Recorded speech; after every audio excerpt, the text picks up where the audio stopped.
학폭 사안에서 아이들을 이렇게 면담을 하면서 느꼈어요. 가해를 한 학생이 이렇게 말을 하는 거예요. 그때 너 아무 말 안 했잖아. 너도 싫다고 안 했잖아. 이 말을 하는데 너무 그렇구나. 놀랐어요. 내가 싫다라고 정확하게 표현하지 않은 것을 핑계 삼아서 오히려 더 할 수도 있구나라는 부분이 되게 크게 와닿았거든요. 그러니까 나는 그걸 원치 않아 라는 말을 분명하게 하는 그런 태도가 필요한 거죠. 네, 그랜드 마스터북 아이의 말 연습 김성유 조사님 모셨습니다. 반갑습니다. 한번 소개 한번 부탁드릴게요. 안녕하세요. 아이의 말연습 쓴 김성효입니다. 저는 교직 경력 28년 차, 지금은 초등학교에서 교감선생님으로 일하고 있고요. 또 우리 아이들, 학부모님들, 선생님들 대상으로 책과 강연으로 계속 만나오고 있습니다. 정말 너무 좋은 책 쓰셨어요. 수많은 대화의 상대 중에 제일 대화가 어려운 사람이 아이들인 것 같거든요. 왜 이렇게 어려운 거예요? 아이들은 우리 어른들처럼 이렇게 생각을 하면서 말을 하지 않잖아요. 내가 이렇게 말하면 상대가 어떻게 생각할까? 이런 부분에 대해서 예측하지 않고 말을 툭툭 뱉어버리기 때문에 가끔 아이 말에 부모나 교사가 상처받는 경우도 더러 있죠. 그렇군요. 아이의 말의 세계로 오늘 한번 이해를 한번 해보도록 네. 할게요. 네, 저자님 고르신 첫 번째 문제 한번 같이 볼까요? 누가 칼을 던졌을 때 맨손으로 받으라고 할 부모님은 안 계실 겁니다. 그렇다면 적어도 아이 손에 방패 하나는 쥐어줘야 하지 않을까요? 저는 그 방패가 바로 말이라고 생각합니다. 그것도 누구나 훈련하고 연습하면 얻을 수 있는 참으로 공평한 방패 말입니다. 나를 지킬 수 있는 최소한의 경계, 이 경계만큼은 누구에게도 양보하지 않을 거야 하는 심리적인 방패, 이 심리적 방패를 아이 손에 쥐어줘야 하지 않을까 하는 것이 제가 이 책을 쓰게 된 이유입니다. 저는 아이들이 서로에게 상처를 주는 그런 말을 아무렇지 않게 하는 걸 많이 봤거든요, 교실에서. 그런데 그 상처를 받는 아이는 너무 크게 다치는 거예요. 그리고 오래 가고. 그래서 아이들한테 심리적으로 내가 나를 지킬 수 있는 정말 최소한은 배워야 된다라고 생각을 했어요. 그래서 방패라는 표현을 썼고 실제로도 그렇다고 생각합니다. 근데 사실 돌아보면 어릴 때일수록 멍청이 이러면 네. 너무 잘 쓰고 네. 흥인돼서 안 쓰는 말이었는데 근데 그게 방어막을 안 하면 엄청 다치는군요. 다치죠. 아이들 정서는 특히나 이게 굉장히 저는 이걸 말랑말랑하다고 표현하거든요. 아무렇지 않게 던진 말에 그 당한 아이는 너무너무 오래 가는 거예요. 6학년을 담임할 때 이야기를 나눠보면 이 상처가 어디서부터 시작됐지? 하면 한 학기에 3학년 때 너는 땅꼬마다 라고 했다는 것 이렇게 올라가더라고요. 그래서 이 아이들의 그 정서적인 그 다치기 쉬운 이런 부분을 정말 많이 고려를 해야 되는구나 라는 생각을 교사 때 정말 많이 했어요. 그렇군요. 네. 그러한 방패가 될 수 있는 좋은 툴이 있을까요? 저는 결국에는 말이라고 생각해요. 내가 나를 지키는 정말 최소한도 결국엔 말하기 연습에서 시작을 한다고 생각합니다. 그래서 괴롭히는 아이들 보면은 그 반응 자체를 즐기는 아이들이 그쵸. 있어요. 근데 그런 아이들에게 정말 최소한의 나를 지킬 수 있는 이 어느 부분을 해주지 않는다면 아이 스스로 자꾸 자존감을 다치게 되더라고요. 그게 뭔지 여쭤봐도 될까요? 이걸 똑같이 욕으로 받아치면 안 되거든요. 그러니까요. 똑같이 욕으로 받아치게 되면 나도 똑같이 욕을 했기 때문에 두 아이가 똑같아지는 거예요. 그래서 그런 욕이나 때리는 폭력이나 이런 부분이 아니라 내가 나를 보호하기 위한 어느 그런 단계를 지키는 말하기 이런 걸 가르쳐 줘야 되는 거죠. 그냥 내버려두면 어떻게 해야 될지 몰라서 우물쭈물한다거나 이런 식의 반응을 하기 때문에 이런 부분은 매뉴얼처럼 짚어주셔야 될 것 같아요. 사실은 그거에 대해서 좀 분리를 또 해주셨더라고요. 한번 보도록 할게요. 네. 갈등 상황에 놓일 때 주로 어떻게 반응할까요? 크게 세 가지 반응으로 범주를 나눌 수 있습니다. 회피, 공격, 대응이 바로 그것입니다. 가장 기본이 되는 건 이걸 I 메시지 이렇게 또 표현을 하는데 내가 나를 설명하는 거라고 보거든요. 학폭 사안에서 아이들을 이렇게 면담을 하면서 느꼈어요. 가해를 한 학생이 이렇게 말을 하는 거예요. 그때 너 아무 말 안 했잖아. 너도 싫다고 안 했잖아. 이 말을 하는데 너무 그렇구나. 놀랐어요. 내가 싫다라고 정확하게 표현하지 않은 것을 핑계 삼아서 오히려 더 할 수도 있구나라는 부분이 되게 크게 와닿았거든요. 그러니까 나는 그걸 원치 않아 라는 말을 분명하게 하는 그런 태도가 필요한 거죠. 이게 바로 대응하는 말하기인 거예요. 일단 내 감정을 설명하는 거예요. 나는 원치 않는다. 나는 그것에 동의하지 않는다. 이 부분에 대해서 분명하게 말을 하고 그 다음 원하는 걸 붙이는 거예요. 이제 앞으로 너랑은 안 놀을 거야. 이런 거절의 표현을 정확하게 붙여주는 거예요. 근데 제가 이제 지도를 하다 보니까 이 2단계 가지고는 잘 안 되는 거예요. 우리 아까 아이의 말의 특성을 봤잖아요. 그냥 반사적으로 튀어나오는 거예요. 가장 익숙하고 아이 자신에게 편한 반응이. 그러면 그냥 2단계 가지고는 안 되는구나. 앞에 한 단계를 더 붙여줘야겠구나 해서 아이들이 가장 쉽게 할 수 있는 말하기를 생각을 많이 했어요. 최종적으로 정리한 건 친구의 말을 그냥 그대로 한번 따라서 하기, 이 정도였어요. 이게 좀 익숙해지면 나중에는 뭐 다른 말을 할 수도 있겠지만 시작은 너 지금 나한테 뭐라고 한 거야? 너 지금 나한테 바보라고 한 거 맞지? 이렇게 해서 상대방에게 나한테 정말로 상처를 줬는지를 한번 체크를 하는 거예요. 그리고 이 멘트가 중요한 이유가 반사를 하지 않기 위해서예요. 그냥 내버려두면 반사적으로 튀어나와 버리니까 그 튀어나오는 것을 생각하고 말하기로 전환시키는 그 한 포인트를 잡아주는 거더라고요. 그래서 친구가 하는 말을 한번 그냥 되짚어서만 말을 해줘라. 이렇게 지도를 했더니 이제 그다음부터는 조금 쉬워지더라고요. 이렇게 해서 이게 딱 3단계로 정리가 됐었죠. 그렇군요. 그러면 1단계가 상대방이 네, 한 네, 말을 맞아요. 다시 하는 네. 거, 나의 네. 감정과 네. 나의 느낌을 얘기하는 거, 세 네. 번째 내가 원하는 거 얘기하는 네. 거. 여기서 조금 발전하면은 성인의 말하기에도 충분히 똑같아요. 적용될 수 있어요. 예, 똑같아요. 맞아요. 왜냐하면 말이라는 건 결국엔 그 속에 들어있는 그 핵심을 어떤 그릇에 담느냐잖아요. 그러니까 결국에 그 사람의 성품과 인격이 드러나는 건 결국엔 말이잖아요. 아이들한테도 정말 괜찮은 말의 그릇을 만들어주는 거죠. 품격 있는 사람으로 키우기 위해서. 이거는 딱 진짜 교육을 시킬 필요가 네. 있겠네요. 어렵지 좋습니다. 네. 다음 문장 제가 좀 보도록 할게요. 진짜 말 잘하는 애들 있잖아요. 특징을 또 분석해 주셨는데, 당당하게 목소리를 내는 아이들은 몇 가지 특징이 있습니다. 목소리에 힘이 있고 짧고 간결하며 뜻이 분명하게 드러나게 말합니다. 사실 이 세 가지는 말을 잘하는 사람이면 누구나 갖고 있는 특성입니다. 교실에서 이런 아이들이 많지는 않아요. 그냥 거의 대부분의 아이들이 그냥 반사적인 말을 하죠. 이것도 훈련이 되기 시작하면 어느 순간부터 아이들이 달라지는 게 보여요. 이제 자기 마음을 그냥 툭툭 뱉듯이 하는 게 아니라 생각을 하면서 말을 하게 되죠. 카리스마라는 표현을 주셨는데, 카리스마라는 뜻이 결국에는 내가 허용하지 않는 한계를 넘는 것은 나는 이건 아니라고 생각해라는 표현이잖아요. 아이도 똑같더라고요. 그런 표현을 하는 아이들이 있어요. 그러면 그 아이가 하는 말은 들어줘요. 아니야, 그건 나는 이렇게 생각해 하고 조금 말을 하면 주변에 있는 아이들이 이 아이 말을 경청하더라고요. 얘는 논리를 갖추고 말을 하는 거예요. 앞에서 짚었던 그 매뉴얼의 말하기는 나는 이렇게 생각해. 그리고 이렇기 때문이야 같은 그 논리를 말에 심어주는 거예요. 논리는 감정을 결국엔 이길 수밖에 없어요. 아이들도 그래서 이 부분을 짚어주고 이야기를 많이 나누고 하면 특히 부모님들 독서나 인문학적인 이런 소양을 키워주려고도 많이 하시잖아요. 네. 이런 준비가 되어 있는 아이들이 되게 빨리 효과가 나타나죠. 네. 근데 충분히 할 수 있어요. 카리스마 있게 말하는 게 결국은 선을 그어주는 행위다. 네. 너무너무 와닿네요. 그 선을 말을 안 하면 아니 그땐 너도 좋다며 너도 웃었잖아 이렇게 말을 하는 거예요. 이걸 보는 게 너무 안타까웠어요. 그러니까 이 선을 확실하게 긋는 연습을 해야죠. 성인도 똑같네요. 우리가 말은 어른이나 아이나 똑같아요. 교사들도 그렇고 학부모들도 그렇고 아이들도 그렇고 이 상대가 허용할 수 있는 선을 넘어가면 안 돼요. 그럼 이제 그때부터는 무례한 것이고 그 사람의 인격을 모독하는 것이 되는 거죠. 네. 근데 이제 이거 역시도 성인 돼서 선을 잘 긋는 사람들은 어릴 때부터 그런 연습이 됐을 거고 아닌 사람은 또 어릴 네. 때부터 아닐 것 같다는 생각도 네. 좀 들어요. 좋습니다. 선생님 다음 문장 한번 좀 부탁드릴까요? 아이들은 심각하고 엄청난 장난에만 상처받는 게 아닙니다. 별건 아니고 시시한 일에도 상처받습니다. 그 아이가 유별나게 여리고 섬세해서라기보다는 대부분 아이가 그렇습니다. 평소엔 대범해 보이던 아이가 아무것도 아닌 일에도 울지요. 어른은 짐작하기 어려울 정도로 시시한 말로도 상처받는다는 걸 늘 염두에 두시는 게 좋습니다. 안녕 안녕 안녕진 이 말이 안영진이라는 아이에겐 상처가 되는 것처럼 말입니다. 네. 사실 이 문장은요.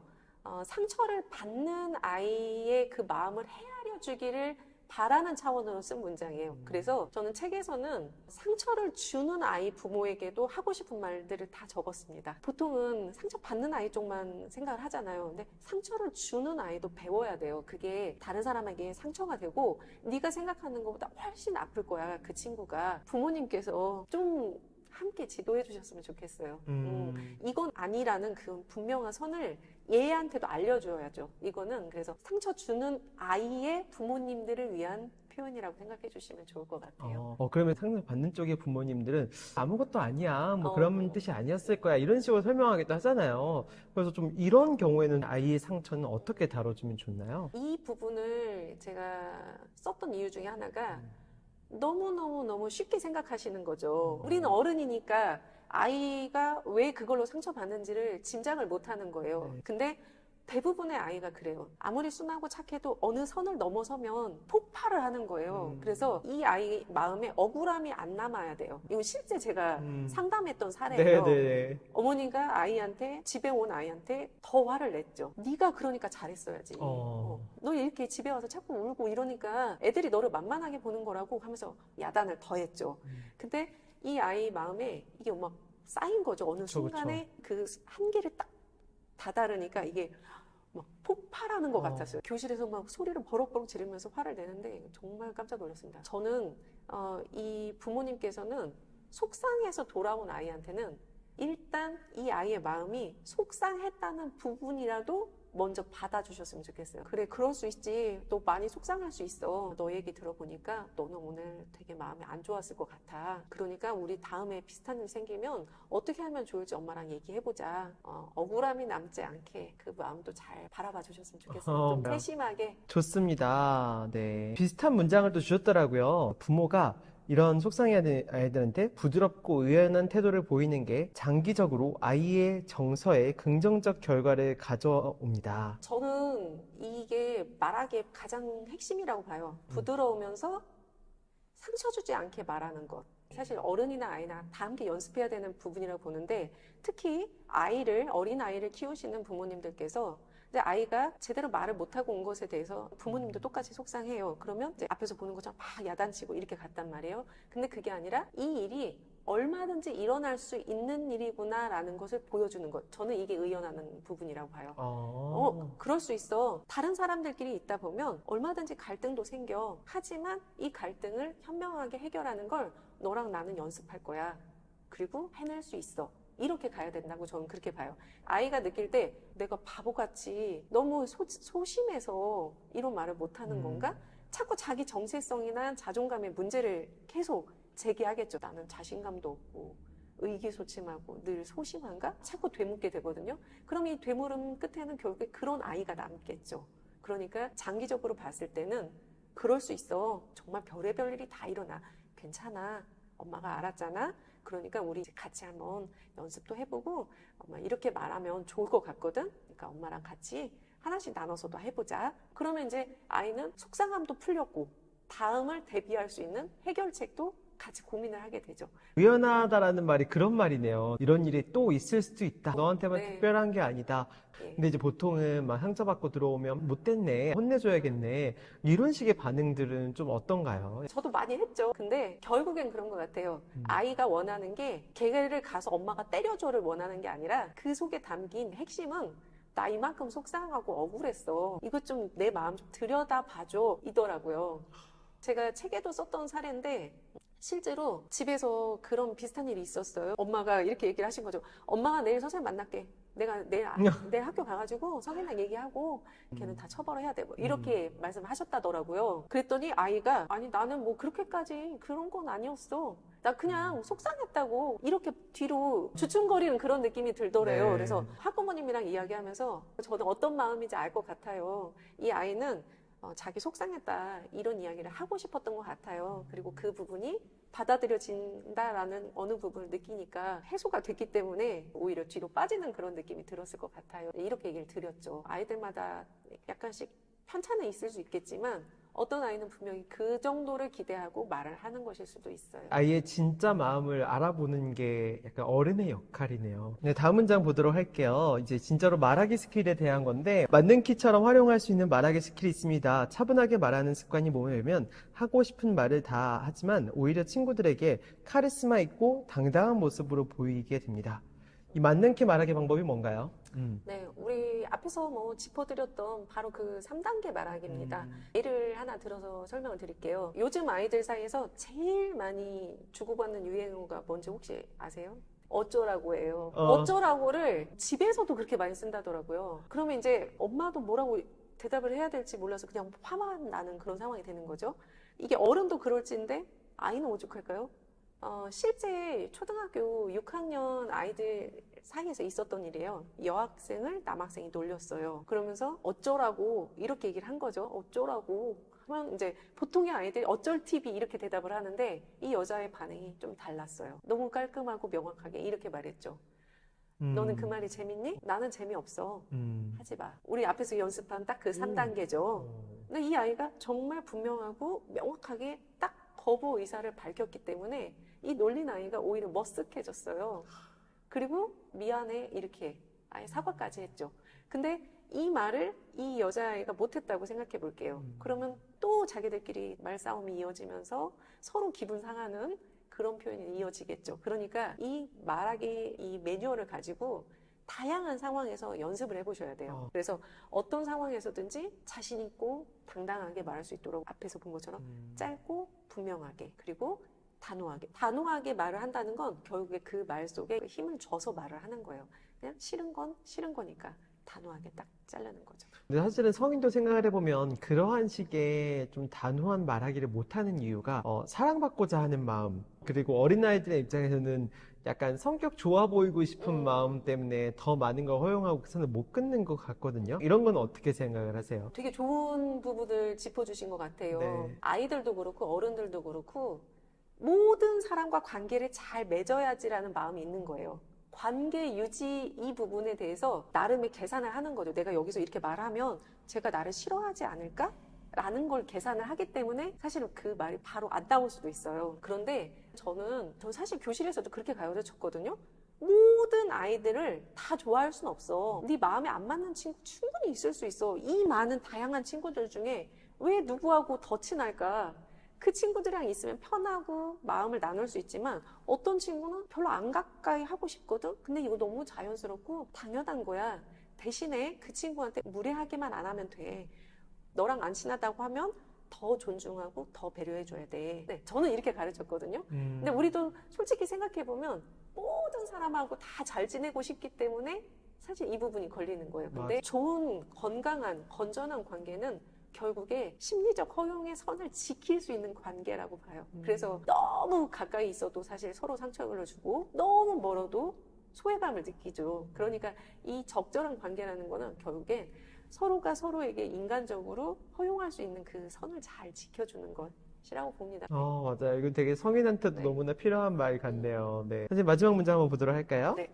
교실에서 아무런 갈등도 없고 부딪힘도 없다면 아이가 배울 것도 없지 않을까요? 불편한 상황을 겪어본 적 없는 아이라면 갈등이 생겼을 때 어떻게 해야 적절하게 대응할 수 있는지도 상대에게 뭐라고 말해야 마음이 다치지 않는지도 배울 수 없겠지요. 저는 그보다는 다소 불편한 상황이라도 당당히 마주할 기회를 주어야 아이 스스로 역경을 견뎌내는 힘도 길러진다고 믿습니다. 사실은 갈등이 없으면 교사는 너무 편하거든요. 네. 그런데 이걸 연습할 수 있는 기회가 사실은 초등 때이지 않을까 싶어요. 내가 이렇게 하면 저 친구가 상처를 받는다는 것도 아이들이 배워야 되죠. 그리고 그 친구가 나한테 이렇게 했을 때 왜 내가 기분이 나쁘고 속상했을까? 이런 걸 아이가 연습할 수 있는 너무 좋은 기회라고 봐요.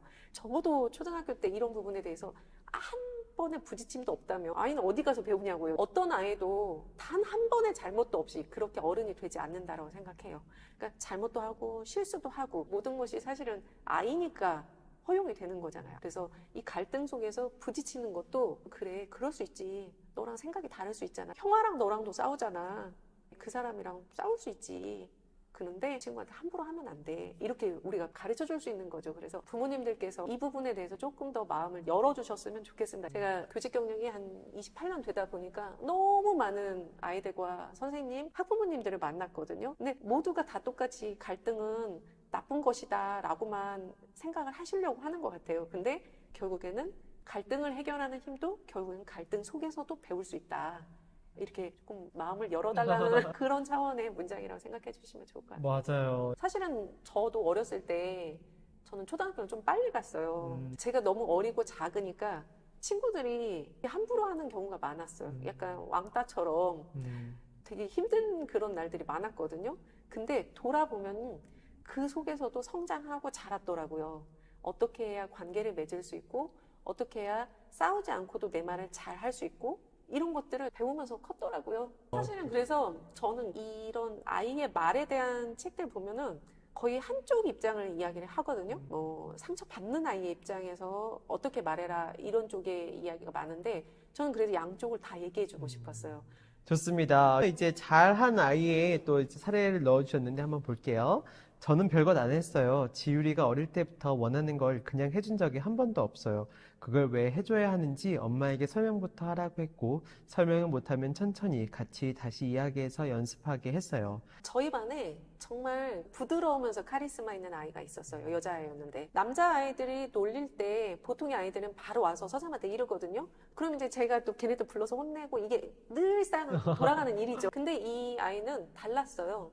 본인이 정말 분명하고 너무 깔끔하게 이야기를 해요. 나는 이걸 원치 않는다니까 하지 말라고. 발표할 때도 그렇고 자기 의견을 이야기해야 되는 그런 뭐 모둠토이하는 상황에서도 좀 약간 돋보였어요. 그래서 엄마를 만나면 꼭 물어봐야지 했죠. 근데 이 어머니가 그렇게 키운 혹시 그 뭐 비결 같은 게 있어요? 라고 물어봤더니 선생님 저는 뭐 특별한 거 한 게 없는데요? 아니에요. 특별해요. 제가 볼 땐 많이 특별한데요. 그 얘기를 해주시는 거예요. 선생님 저는 지율이 어릴 때부터요. 한 번도 해달라는 걸 그냥 바로 해주지 않았어요. 이유를 늘 들었거든요.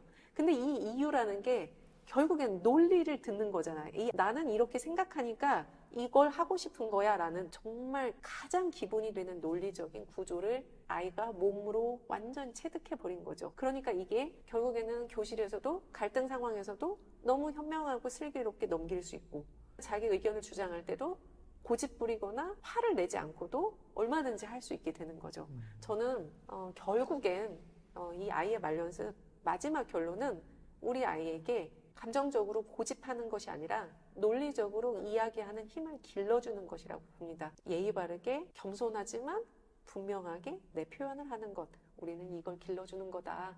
시간은 걸리지만 효과를 볼 수밖에 없다. 이렇게 얘기 드리고 싶네요. 이제 동시에 또 드는 생각이 이제 그 아이가 이야기를 하는 게 약간 쭈뼛쭈뼛 되는 게 심리적 안정감? 네. 이런 게 좀 떨어져서인 것 같거든요. 그거를 되게 확보해 주는 게 어른의 입장에서는 또 중요한 것 같아요. 어떤 연구 결과가 있더라고요. 서울에 있는 초등학생들 4, 5, 6학년을 대상으로 한 연구 결과가 있었어요. 어떤 아이가 나중에까지 공부를 잘하는가를 이렇게 비교 연구한 게 있었는데 민주적인 그런 교실에서 있을 때 아이들이 공부를 더 잘하게 된다는 결론이 있었어요. 그런데 이 민주적인 교실이란 결국에는 이걸 들어주는 거죠. 그리고 그런 가정. 굉장히 중요하죠. 근데 아이의 입장에서는 부모의 말에 거역하거나 의견을 하는 게 되게 부담스러운 일이니까 이제 그걸 할 수 있게 민주적인 가정. 자주 해야죠. 이게 오늘부터 다 같이 민주적인 가정을 만들자 이거 어렵죠. 맞아요. 차근차근 오빠는 이렇게 생각하거든. 너는 어떻게 생각해? 아빠는 이렇게 하고 싶어. 너는 어떻게 생각하니? 이걸 주고받는 거죠. 여기서 확장되는 것이 토론이니까. 가정에서도 평소에 하나씩 아이에게 선택의 기회도 주는 거죠. 마지막으로 좀 전하고 싶은 메시지 있을까요? 간혹 이런 분들이 계셨어요. 선생님, 그거는 성격의 문제 아닌가요? 우리 아이는 타고나기를 그런 말을 잘 못해서요. 이렇게 말씀하시는 분들이 계시더라고요. 근데 저는 말은 훈련이고 반복이라고 생각해요. 부드럽고 단호한 말하기는요, 결국에 그 연습에서 나와요. 하루 이틀에 바뀌진 않습니다. 그렇지만 분명하게 달라지는 걸 느끼실 수 있을 거예요. 그러니까 찬찬히 멀리 보고 가세요. 그러면 달라지는 모습 보실 수 있을 거예요. 너무 감사합니다. 진짜 또 한국 사회에서 특히나 이제 말 잘하고 부드럽고 단호하게 이야기하시는 게 네, 너무너무 맞아요. 필요한 것 같아요. 저도 너무 감사합니다. 네, 감사합니다. 네.